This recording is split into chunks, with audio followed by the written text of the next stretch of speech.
रोखठोक, बेधडक आणि अचूक घडामोडींचा वेध घेणारं एकमेव बातमीपत्र आदर्श क्रांती मराठी न्यूज।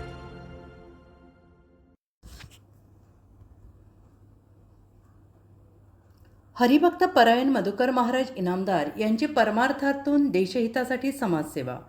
पुनर्निरीक्षण कार्यक्रमासाठी हरिकीर्तनातून मतदारांची केली जागृती। अधिकाऱ्यांना सहकार्य करण्याचे कीर्तनातून केले आवाहन। 2026च्या भारत निवडणूक आयोगाच्या निर्देशानुसार पुनर्निरीक्षण कार्यक्रमाला प्रारंभ करण्यात आला असून 234 BLO हे 1 महिन्यात घरोघरी जाऊन पडताळणी करत आहेत। यामध्ये केज तालुक्यातील 2,10,956 मतदारांची माहिती यावी अद्ययावत करायची आहे।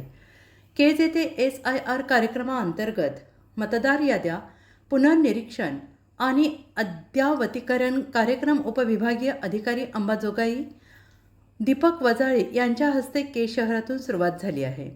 हा कार्यक्रम प्रत्येक गावात, प्रत्येक घरापर्यंत शाळेचे शिक्षक, पोलीस पाटील, इतर कर्मचारी या कामासाठी रात्रंदिवस कार्य करत आहेत।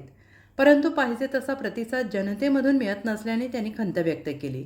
काल दिनांक 12 जुलै 2026 रोजी येवता येथील पद्मिनीबाई सोनवणे यांच्या वर्षश्रद्धा निमित्त हरिभक्त परायण मधुकर महाराज इनामदार हरिकीर्तन आयोजित करण्यात आले होते। परमार्थ करत हरिभक्त परायण इनामदार महाराज यांनी देशहिताला महत्त्व दिले।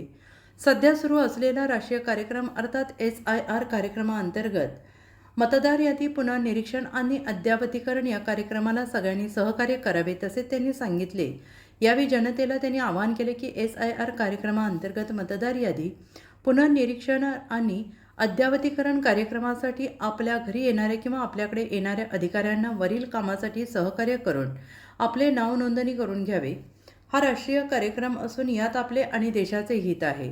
तसेच यावेळी हरिभक्त परायण मधुकर महाराज इनामदार यांनी पद्मिनीबाई सोनवणे यांच्या वर्षश्रद्धा निमित्त ठेवलेल्या या हरिकीर्तनातून जमलेल्या श्रोत्यांना सांगितले की या जीवनात सगळ्यांनी आपल्या आईवडिलांना सांभाळा अशी विनंती केली। आईवडील हे सर्वस्व आहेत आणि आईवडिलांची सेवा केल्याने काहीच कमी पडत नाही, याचे ज्वलंत उदाहरण आज आपण पाहत आहोत असे त्यांनी कीर्तनावेळी सांगितले आहे। काय सांगाल महाराज, आज आपण कीर्तनामध्ये मतदारांना एक संदेश दिला आहे, तो काय संदेश होता आणि कसा आपण या मतदार यादीचं सखोल पुनर्निरीक्षण आपल्या राज्यामध्ये चालू आहे।